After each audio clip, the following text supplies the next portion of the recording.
I'm Les Weiler for That's My Entertainment, and I am talking to John C. McGinley, who plays Coach Don in Benched. Can you talk a bit about how you got involved with the project or how you came to the script and to get the offer? Um, the producer, one of the producers of Benched, is a guy named Fred Roos, and Fred was Francis Coppola's uh, casting person for all the significant films, and then he became Francis's producer. And we've been flirting with each other for 20 years, trying to get me into one of his projects, and it never was a perfect fit. And so he finally called me and he said, Mac, I have the right one for you. And I said, what's that, Fred? And he goes, it's called Rounding Third, and you're going to do it. And so I went down to Santa Monica to visit with him, and he introduced me to the two directors, and the script just jumped off the page. Benched was originally called Rounding Third. It was a play that ran in Chicago for about 4.5 years, and the script just takes the play and opens it up a bit. So in other words, when it was on stage, in theater parlance, when there's two characters on stage the whole time, it's called a two-hander. So it was a two-hander, and the two actors on stage would generate all the off-stage life that's happening.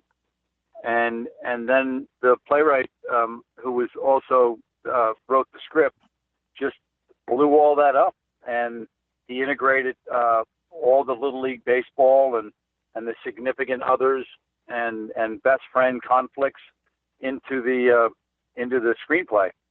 And so Richard Dresser had a chance to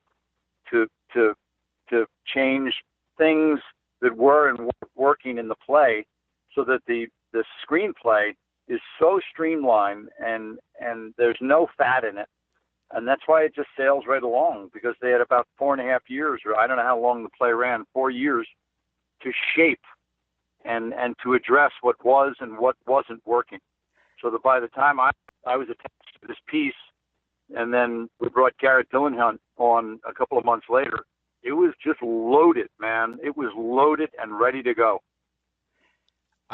What I've read of Richard Dresser's stage play of Rounding Third, it's remarkable to me knowing that there's years between your performance of it and when that was written.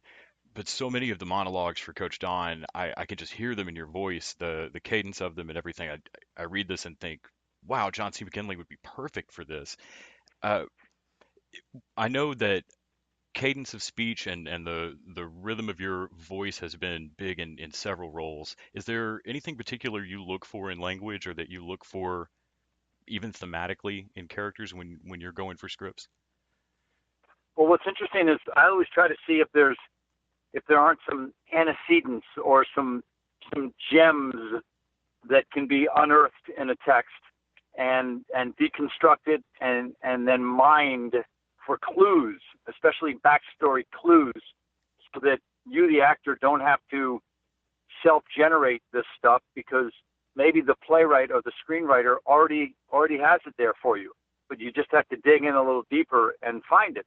And so what I did with my acting teacher, where we really found success, was in the screenplay and the play, Rounding Third and Benched.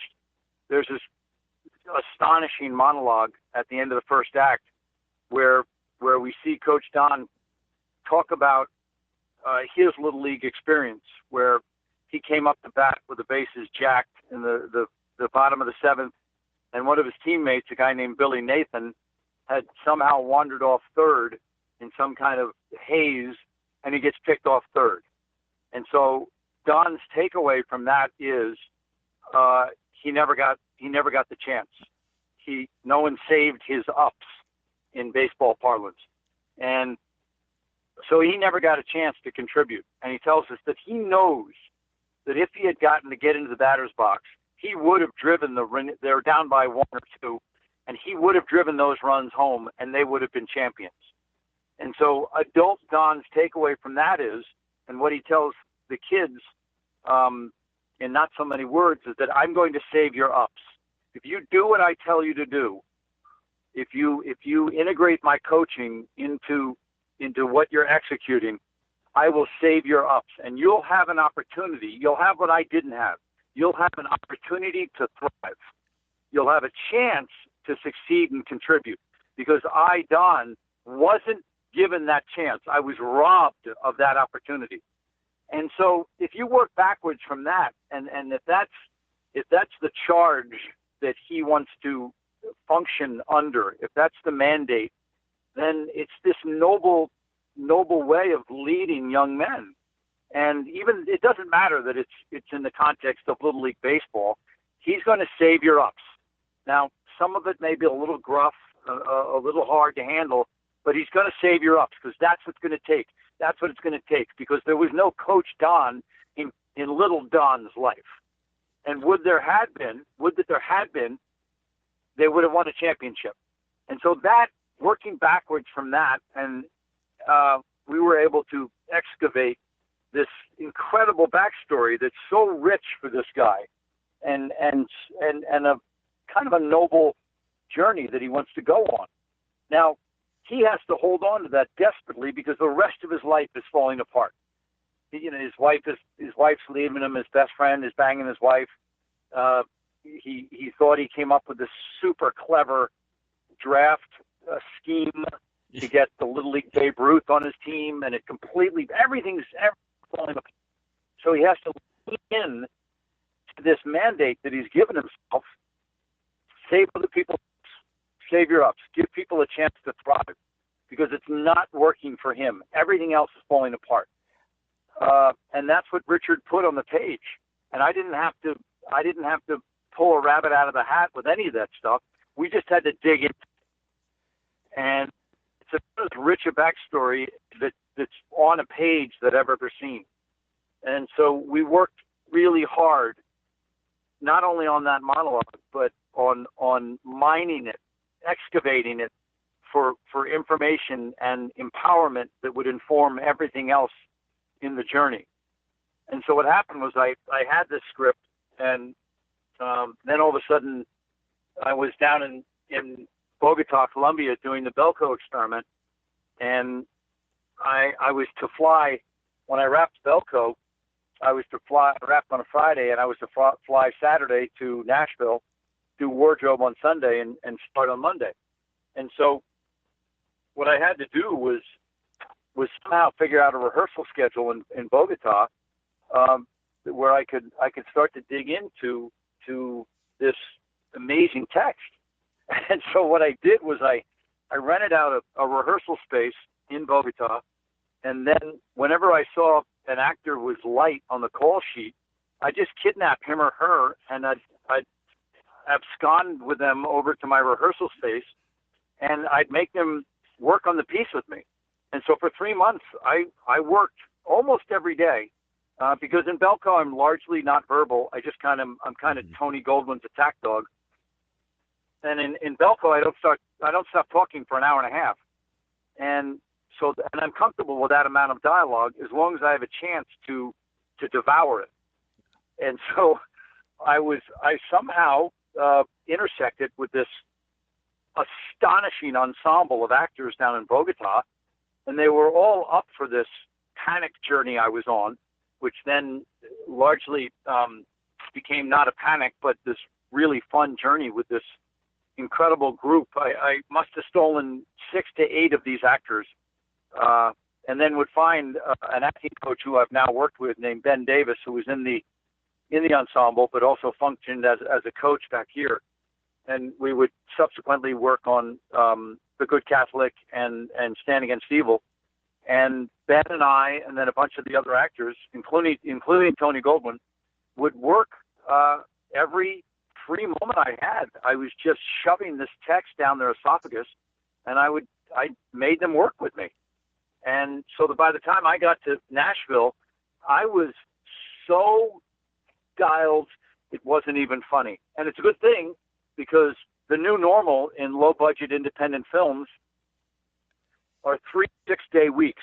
So you work Monday morning till well into Sunday morning, then you have Sunday off, and you go back Monday morning. And you do that for 3 weeks, so it's an 18-day shoot. And things can go wrong with the lights, and things can go wrong with makeup and wardrobe, but the actors have to be dialed or you're dead meat. And Yeah. I was dialed. I was completely dialed. Speaking of that opportunity to prove yourself, I know you were No, I didn't say prove yourself. I said contribute. contribute. Yeah, uh, Don, I don't think Coach Don wants you to prove yourself. I think he wants you to contribute. that's true. You have a That chance to contribute. that I think tension. there's a big difference. I'm not being a nudge. I just think there's a big difference. No, and you're right. That in fact that discrepancy or that difference is kind of the gap between Don and Michael in terms of are we there to win? What's important about competition versus fun, and what's the best way to impart these lessons to kids at what age? And I love watching them not come over to each other's side or anybody win that argument, but watching the movie go forward as a discussion between these two people who both, at the end of the day, want these kids to have a great time. And to Correct. uh, what was the best advice that you remember getting as a kid? Did you play Little League? Yeah, I played everything. Still, I'm a really good athlete, and so I have to think about that. My father was a two-time All-American at the University of Pennsylvania. He was a football player. His father was on the 1927 New York Giants, and so the gene pool that spawned me, it's pretty rich. And so I kind of inherited an already kind of stocked DNA. I went as far as I could with it, which was, varsity sports in high school. And then there's kind of a sorting mechanism that kicks in for, at least for male athletes, between high school and college. And I wasn't quite good enough to play in college. I was right on the fringe. I didn't want to be a fringe athlete. And so I started to dive into journalism, and then that led me to storytelling. And then I transferred down to NYU and got into NYU grad and started to explore the storytelling process, Do you and kind of never looked back. do you find there to be any similar excitement to storytelling on stage, preparing yourself for this role and having the performance come up and the curtain goes up and the game's on?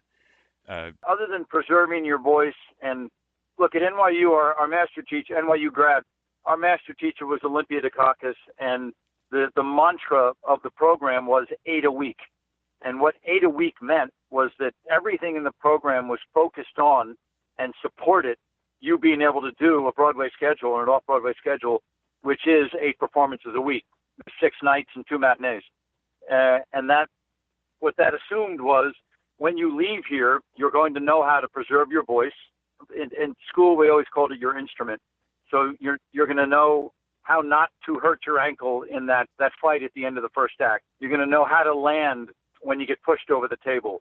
In that screaming thing in the finale of the first act, you're not going to lose your voice because you're doing another one tonight at 7.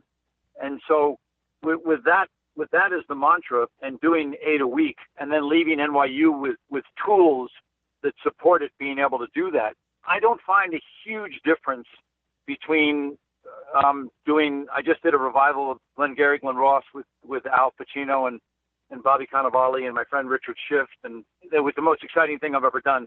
But there's not a big difference between someone calling action and someone pulling the curtain up. If you're at the Schoenfeld Theater doing Glengarry, you got to do something. And whatever the author put on the page and whatever you invested in it and the homework that hopefully yielded dividends, you got to do something. There's some verb that you have to execute. And it doesn't matter if someone's calling action and it's a Broadway play, or if you're in Bogota doing Belco, or if you're in Atlanta doing Stan. Action, you got to do something. The curtain comes up in the first act of Glengarry, you got to do something. And so it all feels very similar to me. yeah, I got to talk to Maz Makani about the difference on running the camera on Benched versus Equalizer 2, and the you know so many fewer takes, but so much more setup. And whereas on Benched, he was in the moment, he was the one holding the camera, rewatching the movie, uh, everyone's invested. Everybody's got to get the scene done. Yeah, and Maz, a lot of times his lighting set, I mean, the film looks beautiful, and Maz is kind of the secret weapon of the film. But Maz sometimes, almost like Bob Richardson in Platoon, who was Oliver's DP and operator, sometimes Bob and Maz, they both just open up the aperture, and you've got to hit your mark. We're going to use most of the ambient light that's available, and we're not going to use the 10K or crazy lighting. Just don't open up the aperture. Hit your mark. You won't be soft. The lighting will be really incredible because it's all ambient and organically supplied. And now we're going. We're not waiting for the grips to run 300 feet of cable from the generator. We're shooting. Well, I think you guys made an absolutely great movie, and just amazing work on a short time frame, and you can tell there's so much heart in it, both on the page and behind the camera. You even talk about how great Garret is. Really? Oh, he absolutely Garret, amazing. I thought Garret. I mean, I was a Garret guy from Deadwood, and also he went to NYU grad too, which became a great shorthand for us. But he was about 15 years behind me, so there was no intersecting.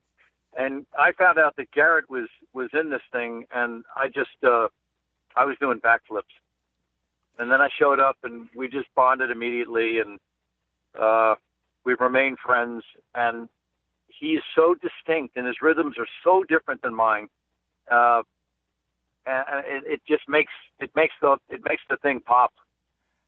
Yeah, I really felt it that difference in rhythm really helped and Maz's camera work really helped those dialogue heavy scenes stay exciting for the viewer when you have to do things like convert the point of view from the play of you guys speaking directly to the audience to you speaking to each other or I speaking to the agree. kids.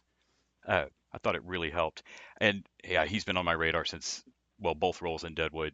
Uh, Yeah, both roles. How about that for a compliment? The I, guy Melch thinks you're so great, he kills you, and then he brings you back as a dandy assassin. I I'm think like, what? I never heard of such a thing. I The think that biggest was compliment I've ever seen an actor get. Yeah, one of the first arguments I think I ever saw somebody have to settle with the internet was us going, no, that guy's been in this show before. I promise you. He killed Wild Bill. I know it.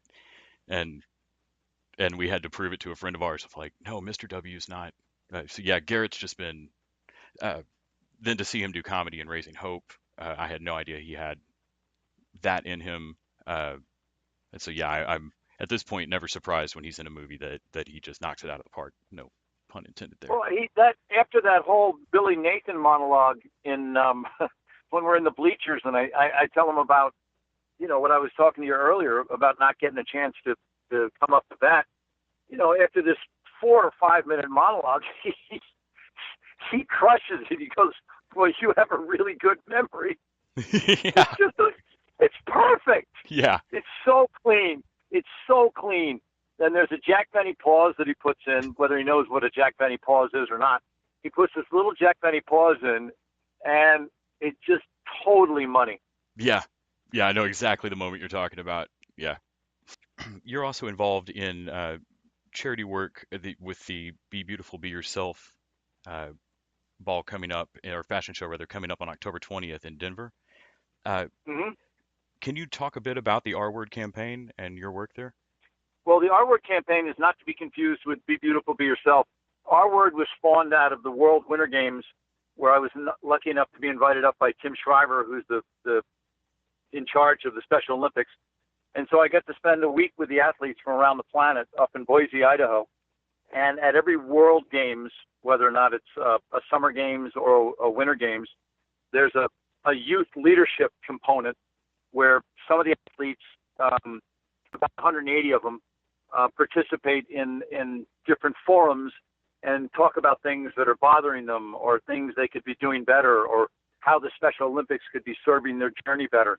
And at this particular youth leadership conference that was happening concurrently with the World Winter Games in Boise, some of the athletes tabled the idea that the words retard and retarded, whether they're in Australia or England or South America or Kentucky, was just horrible. And so the athletes, some of the self-advocates, and some of the folks from the Special Olympics, we crafted a campaign called Spread the Word to End the Word, which was a viral campaign to encourage people to maybe replace the word retard and retarded with more compassionate language. And, it started out tiny, and now it's become this global success story. It's baby steps. Look, people are still disparaging African Americans, and people are still disparaging some of my Italian friends, and the gay and lesbian community are also subjected to crap language. And so I know it's baby steps, and I hear the R word every single day all over the place. But we're trying to take steps in the right direction that will maybe replace that language with something that leans into love and compassion. And so this is our 50th year with the Special Olympics, and we have a huge fundraiser in Washington at the end of November that I think I'm going to participate in. But in Denver, the Global Down Syndrome Foundation, what we do with Be Beautiful, Be Yourself is we have this magic night where about, oh my gosh, it's almost 2,500 people congregate, this black tie dinner, and there's a catwalk in the middle of the auditorium, and all of our models are people who were born with Down syndrome, and they're accompanied down the catwalk by different celebrities that some of whom I can bring in, others of whom just seem to join us, and so it's the models who have really one of the more astonishing nights of the year, and it's a night of empowerment and inclusion, and it elevates everyone in the exact right way, and it's contagious. And I've been on the board at Global for about 5 years now, and we chair all sorts of different seats at Denver Children's, and it's kind of the epicenter for Down syndrome research, and mostly as it connects to Alzheimer's, since our whole population, if you live long enough and you're born with Down syndrome, you're going to have Alzheimer's. That's the way it goes. But you're not going to get hard fatty tumors. You might get leukemia, but you're not going to get hard fatty tumors. And nobody knows why. And so all of a sudden, our population for the baby boomers has become this indispensable petri dish of research subjects. Since the boomers, there's about to be this avalanche of Alzheimer's. There's no infrastructure in place for it. Nobody even knows what Alzheimer's is, except for plaque in the brain. That's all everybody knows. And our group will get Alzheimer-like symptoms if you live long enough. And so that's enabled us to leverage research dollars like we've never done before, as boomers want some answers. And so we've been on a real positive track in Denver for the last couple of years. Well, I'd encourage everybody to go to bebeautifulbeyourself.org and check out the information about the Denver thing coming up. I don't know tickets left. It's a hard ticket, man. Yeah, I'm not sure. I see a buy tickets button, but I'm not sure if there's tickets available. I don't either. The last year we had 2,200 people. This year we increased the size of the auditorium. I think we're going to hopefully have 25. We raised almost $4 million last year, which, if you've ever tried to raise money, is almost impossible to do. And it's quite a night. It's quite a night. Yeah, that sounds great. I'm oddly going to be in Denver, but later on that month, and I was looking at the website, going, I'm missing that by a few days. Darn. One of the great cities in the world. Really the whole is. planet. It's one of the best cities. Thank you so much for taking out the time to talk to me today. I really appreciate it.